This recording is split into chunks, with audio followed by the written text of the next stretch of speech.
So for the past few weeks, we've been looking at the embryo rescue case. And yes, this is that famous thought experiment where you're asked to imagine that you're in a burning building and you need to choose between saving one human child or a petri dish of multiple frozen embryos. And this thought experiment is seen by pro-choicers to be the ultimate gotcha. It's seen as this thought experiment that reveals the implausibility of the pro-life position.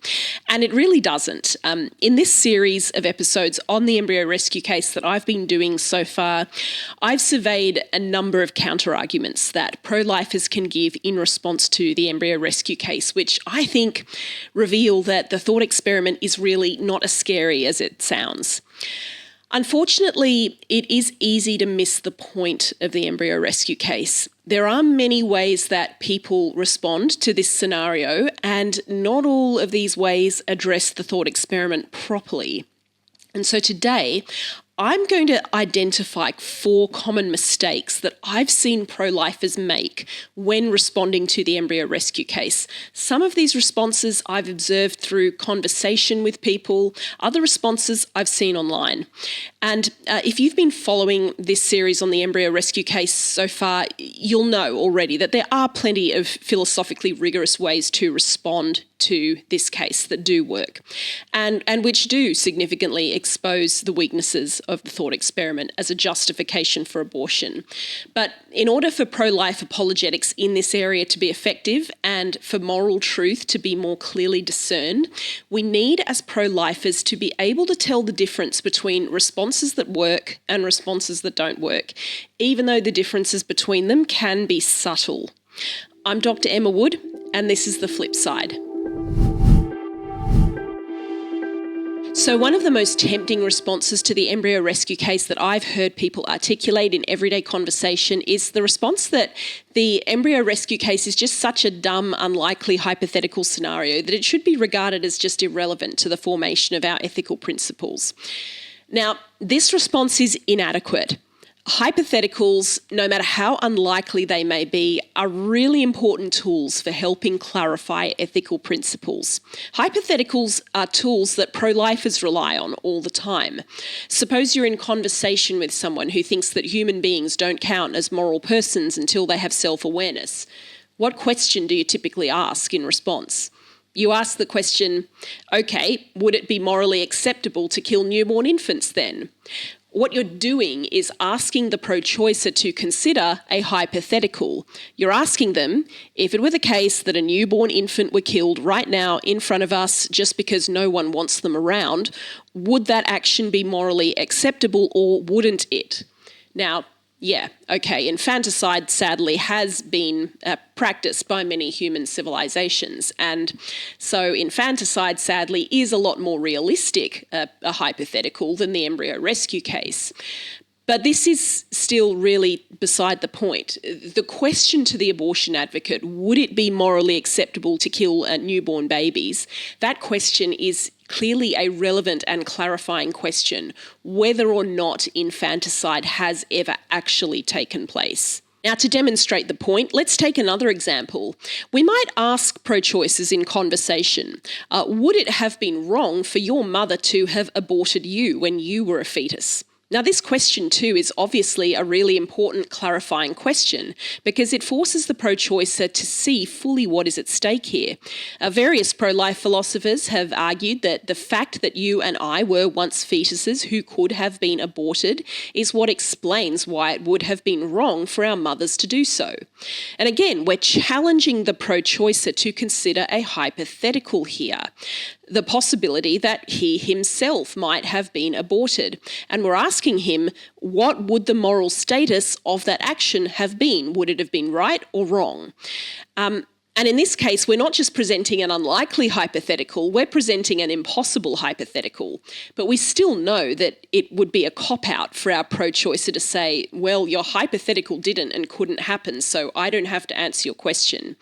We know that would be a dumb answer. So pro-lifers, let's not make the parallel mistake when faced with the embryo rescue case. The purpose of hypotheticals in moral debate is to test the plausibility of moral principles by asking ourselves what their logical implications are. What we do when we present hypotheticals is we ask, If you were to apply moral principle X in scenario Y, would you be performing a morally right act? If the answer to the question is no, then there is something wrong with the moral principle. Whether the hypothetical scenario is likely to occur or not is irrelevant. What is relevant is the question of whether you would be acting rightly or wrongly if you obeyed the principle in question in said hypothetical.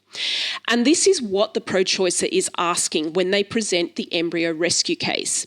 Our principle in question that we're putting to the test to see if it's a plausible principle is the principle that all human beings have equal intrinsic value or an equal right to life at all stages. That's the principle that the pro-lifer is being challenged to defend.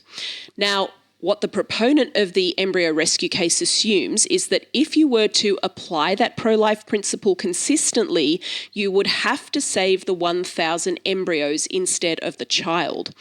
And what the pro-choicer thinks and what the pro-choicer expects the pro-lifer to agree with is that this choice would be morally wrong. But if this choice is morally wrong, the pro-choicer thinks then the principle that all human life is equally intrinsically valuable is also wrong. Whether or not this scenario will ever happen is irrelevant. What the pro-lifer needs to do to respond properly to the embryo rescue case is one of two things. The pro-lifer has a choice. The pro-lifer needs to either A, argue that the pro-life principle that all human life is equally intrinsically valuable does not entail that we should save the 1,000 embryos, or the pro-lifer needs to B, bite the bullet and argue that saving the child would be the wrong thing to do, even if that is what we're naturally inclined to do. And this brings me to the second common mistake that pro-lifers make when responding to the embryo rescue case.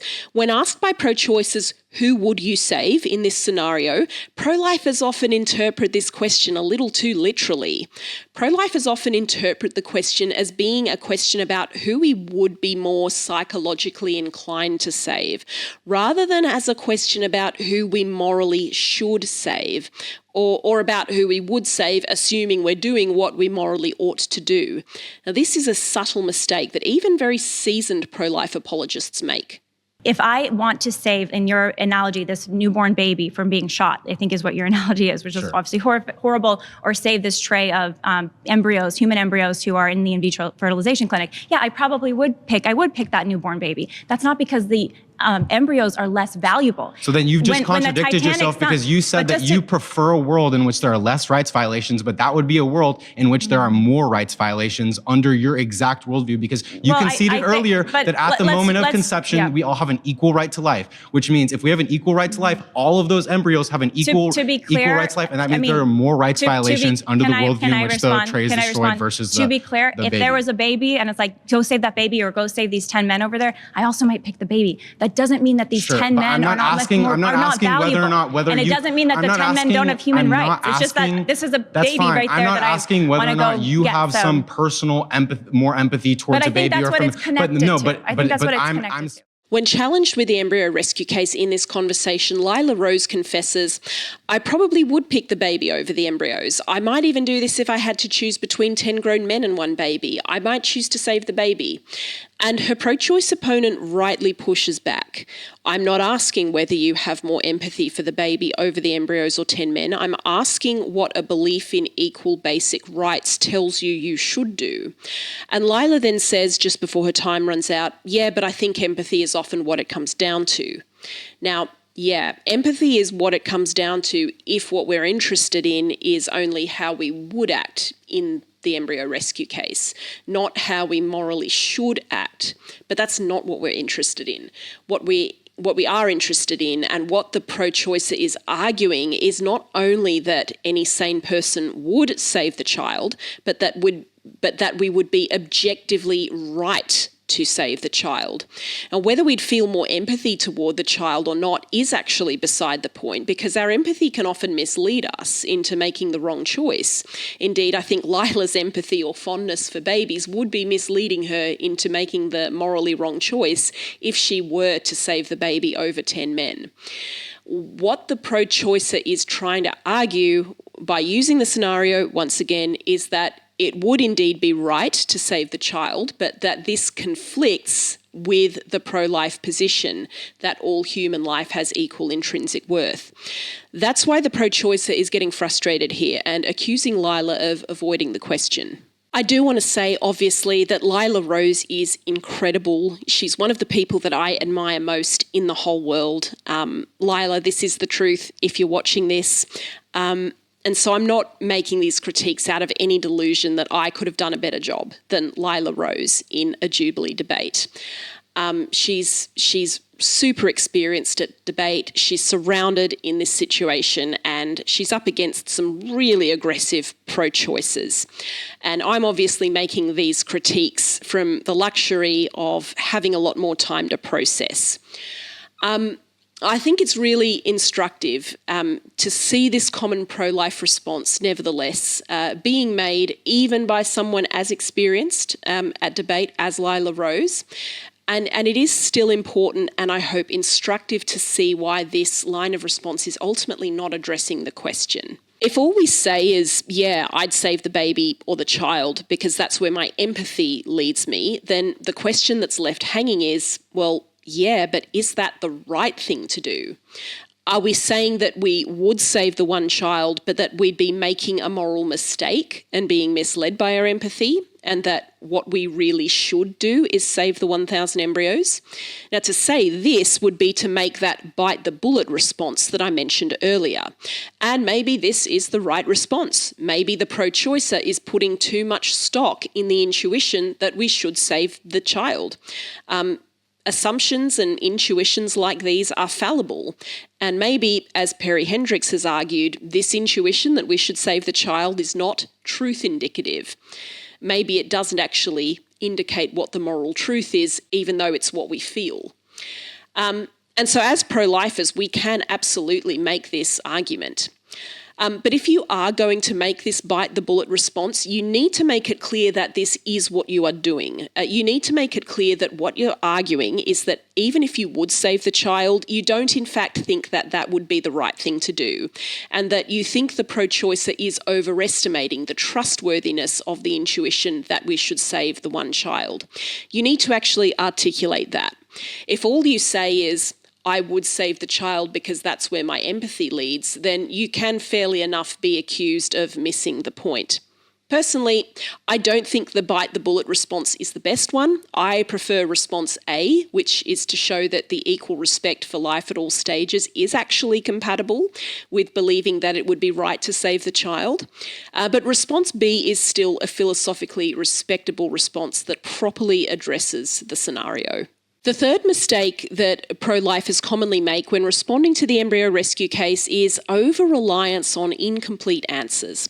Another point that Lila frequently makes in her videos on the embryo rescue case is that just because you choose to save the child over the 1,000 embryos doesn't actually mean that those 1,000 embryos lack a right to life or inherent moral worth. And that's absolutely true.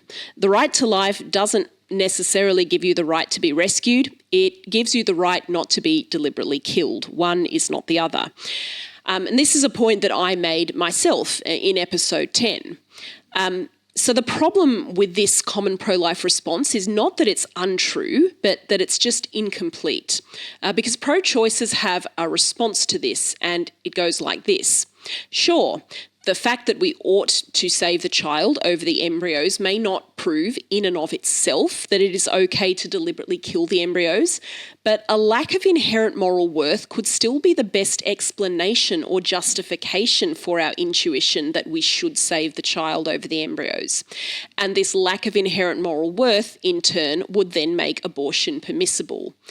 And so to fully respond, what pro-lifers need to actually do is give alternative explanations for why we have stronger moral reasons to prioritise the child's life over the 1,000 embryos, besides the reason that there's a difference in intrinsic moral worth. And in episodes 11 and 12, I looked at such alternative reasons. One of those reasons is that you should give priority to the one child because their long-term chances of survival are greater than the Petri dish embryos. And another possible explanation is that the child has a future like ours, that the child currently possesses a future of human experiences in its current state, whereas the embryos don't.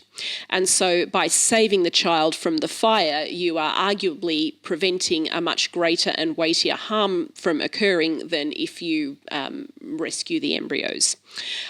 Check out episodes 11 and 12 for a slower, more detailed discussion of these points. And finally, the last type of mistake I've observed people make are false appeals to the incommensurable value of human life, such as this one. In the end, it's not about valuing one life more than another or one life more than 1,000. Because the fact is, we would say that every life has infinite value. It's sort of a sad way to look at life, to say what's the price tag, and then say this many lives are worth more than this many. We would say every life has infinite value. I'm not sure that it's true, actually, that an individual human life has infinite value. Don't shoot me. What is true is that human individuals are profoundly valuable and inviolable in a way that mere objects or things are not. The value of a human life is qualitatively different from anything else in the universe. And what this implies is that there are a few absolute rules about how you can and can't treat human beings. There are some things that it is always wrong to do to innocent human beings, no matter what, and violating the right to life is one of them. Now, that doesn't actually mean that an individual human life has infinite value and that numbers of human beings never matter when making calculations about whose lives to save. Policemen, firemen, paramedics have to make these calculations all the time. And it doesn't help them to say that all human life is infinitely valuable, so numbers never matter in moral calculations. What does matter is that we never violate the rights of people in order to save large numbers of people. But it does often make perfect sense to prioritise a greater number of human beings over a lesser number, all other moral considerations being equal. Again, when challenged about whether you should save the child over the 1,000 Petri dish embryos, there are better responses to give than this. You have a choice. You can either A, assert that there are good moral reasons for saving the one child over the embryos, which don't have anything to do with differences in intrinsic moral worth. And note that if you do this, if you take this route, you're not denying that numbers matter. What you're arguing is that the moral reasons for saving the one child are so serious and important that they alter the moral calculation despite the large numbers of embryos involved. Or secondly, you can B, bite the bullet and tell the pro-choicer that the intuition that we should save the child is wrong, even if it is what we are naturally inclined to do. So here ends our summary of the 4 common mistakes that pro-lifers make when engaging with the embryo rescue case.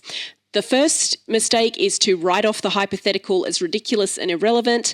The second is to misunderstand the point of the hypothetical and interpret it literally as a question about what we would do rather than about what we should do. The third is to rely overly on incomplete answers, which may be enough to bamboozle a lot of pro-choicers who are ill-prepared, but which won't necessarily win an argument against a really sophisticated opponent who really understands the hypothetical. And the fourth is to cop out and say that numbers of lives saved never matter to moral calculations. Numbers are not irrelevant. They're just not solely decisive. Hopefully this episode has helped you to learn a bit more about what the real game is when we're engaging with the embryo rescue case. Please check out episodes 10, 11 and 12 of this show, in which I unpack in more detail the various responses you can make to the embryo rescue case. There are more episodes to come in this series, so stay tuned, share and subscribe. And till next time, I'm Dr. Emma Wood, and this is The Flip Side.